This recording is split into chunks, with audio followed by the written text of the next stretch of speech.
Hi, good evening, everyone. Welcome here to my house, actually to our kitchen. And tonight I'm going to introduce the Chapter 1 2019 vintage, which is a new vintage of this wine that I've released. It's the second vintage, following from the 2018 last year. Firstly, I'd just like to introduce you guys to the Chapters range. You might know my other ranges. There's the family range named after the three kids, and perhaps coming up quite soon will be a fourth wine named after my wife, Sam, coming out in the next month or so.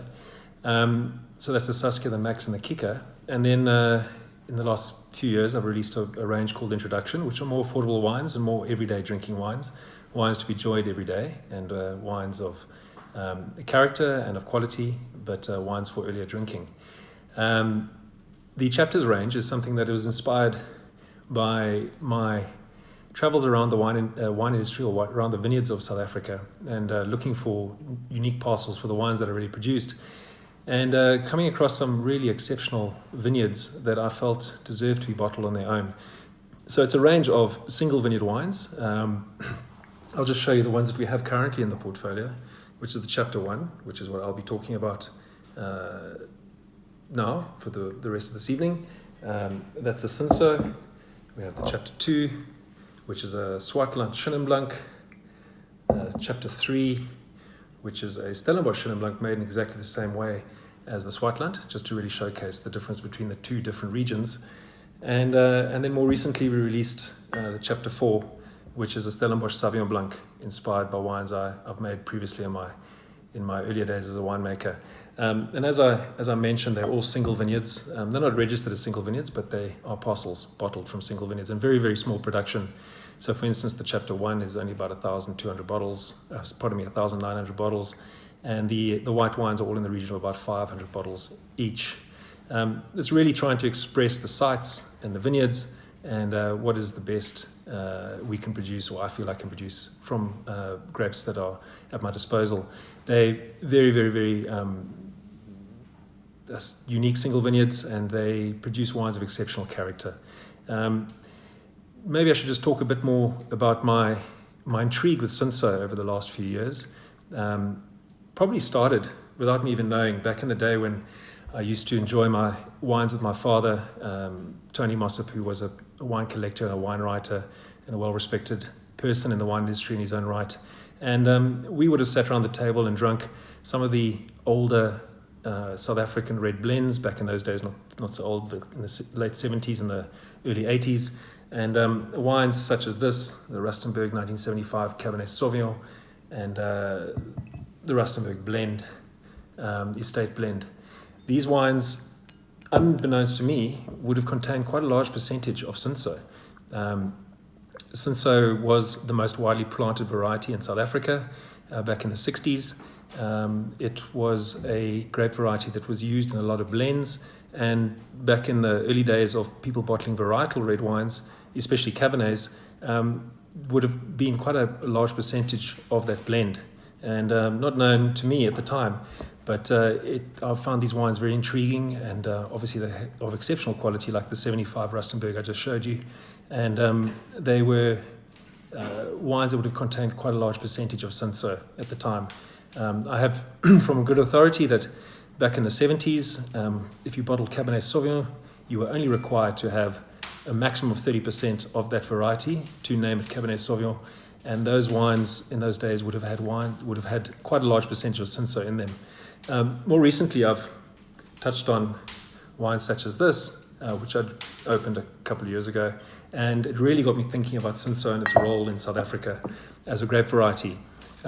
Just to tell you a little bit about the grape variety, Cinsault originates from the Languedoc area of France, specifically from the Hérault department, and probably arrived in South Africa around the mid-1800s. Planted quite widely because of its resistance to heat and to drought, and could yield really good quality wines planted in these areas, like in our warm climates of South Africa.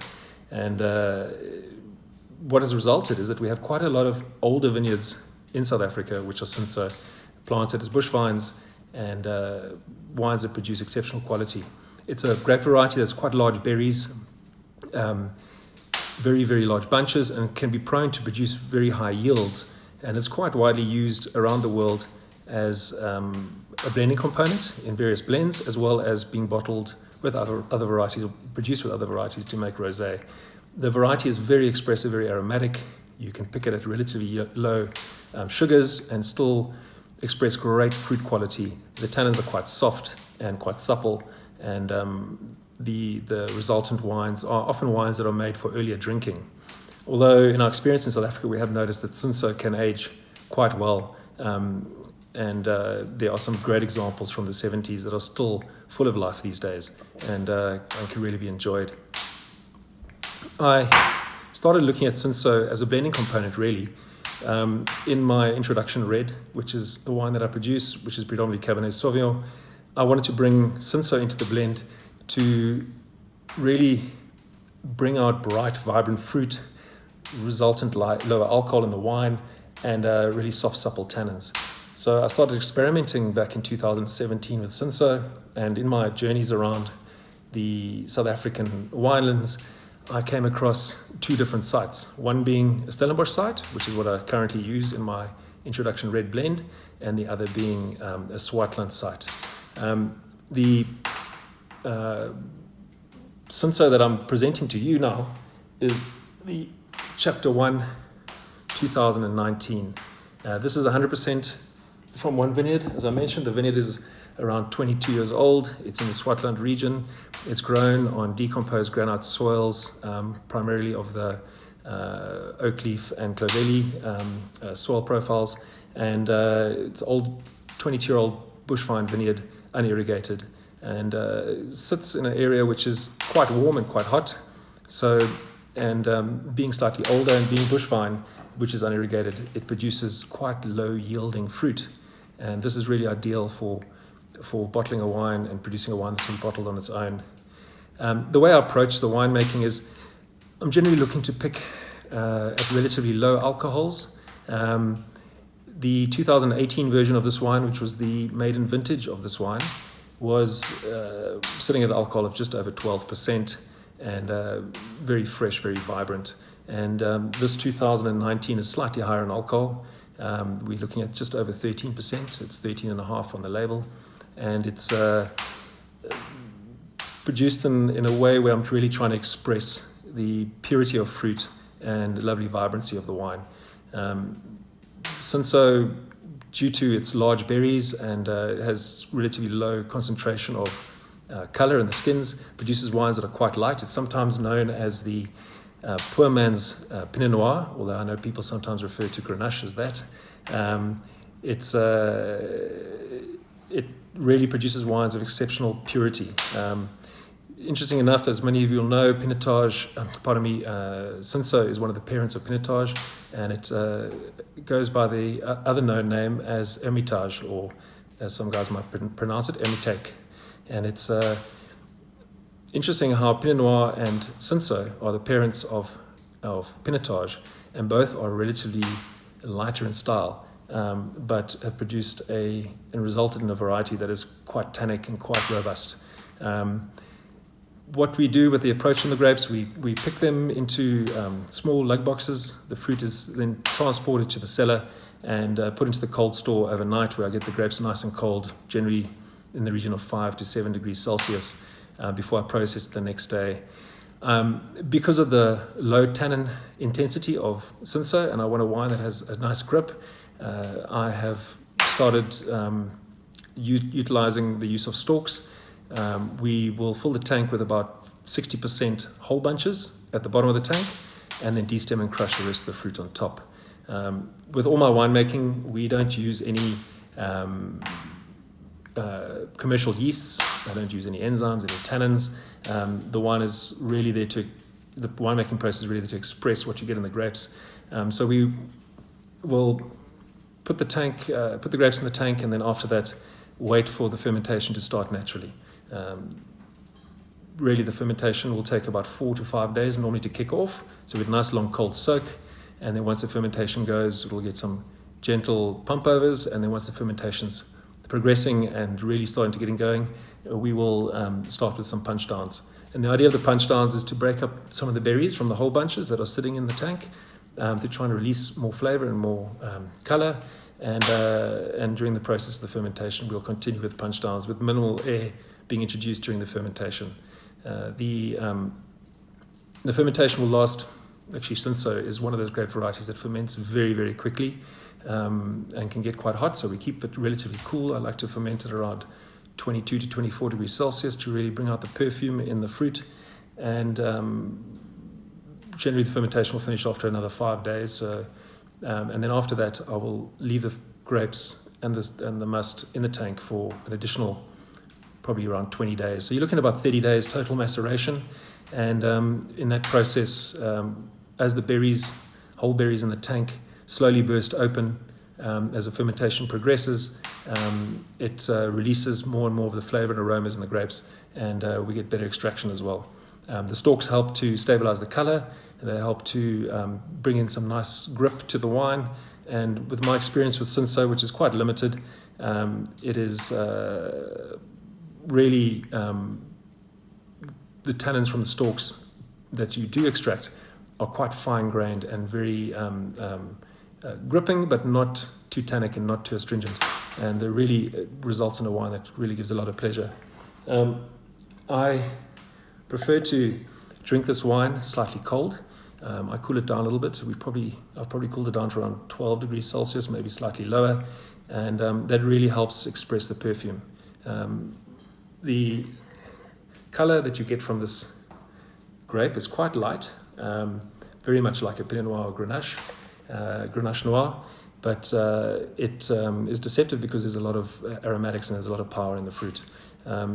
Through that whole bunch fermentation, you get lots of perfumed aromatics, almost a candy floss note that comes through in the wine, beautiful ripe strawberries, raspberry characters, a little bit of sort of dried herbs that will come through in the wine, and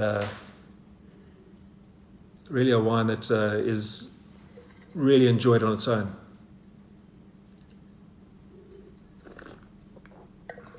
The flavor profile will really sort of mirror what you get on the nose. Lots of vibrant berry fruit. This wine is exceptionally well perfumed and a lot to offer. And then as it enters the palate, there's a nice rich fruit character core, and then it sort of cleans up on the palate with a lovely dry tannin that really makes the wine linger on the palate afterwards. What I've done with the maturation of this wine is bottled when quite young, so it only spends about 9 months in the cellar before being bottled. After fermentation, this was pressed to barrel for malolactic fermentation. We don't allow any new wood at all in the program, so it's all older barrels. And actually the 2018 vintage after malolactic was then racked to tank, where it was matured for a further 6 months in concrete. Unfortunately, the 2019 vintage, I didn't have access to the concrete tank, so this wine matured further in barrel, but it's really kept the wine fresh, and the wine is really showing some beautiful, beautiful aromatics. More recently, for the 2020 vintage, I've gone and purchased myself a concrete egg specifically for this wine, and we will, from 2020, this wine will always be matured in concrete. It's a wine that is generally meant for earlier drinking, but it is a wine that will mature very, very well for good 5 to 8 years from vintage. And actually, I don't have a track record with this wine, so who knows, it might even go longer.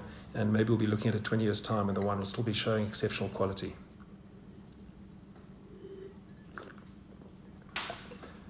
So that's Cinsault in a nutshell, and that's what we are doing here in South Africa, to trying to express what the great vineyards that we have available to us. And we are very lucky that we have such a long history in this industry, where people have been planting very, very vineyards for a very, very long time, and really expressing the sites that we have available to us.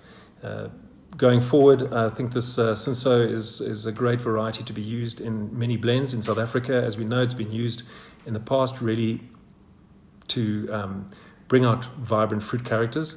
But I think a lot in the past it was used to try and bulk up blends. But I think as a variety on its own, it can really express fantastic characters and is really truly unique to South Africa, in the sense that it produces wines that can last for a long time, can mature really, really well, but can also be drunk when very, very young.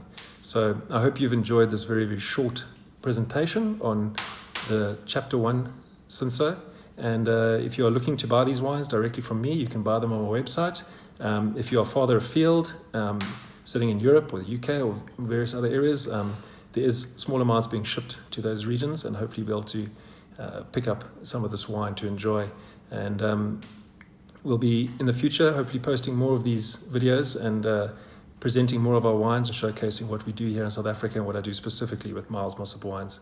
So thanks very much for joining, and great to see all you out there enjoying the wines and support South African wine. It's been a tough time for us in the last 5-6 months, but we will persevere and we will continue to produce those beautiful wines that we do in South Africa.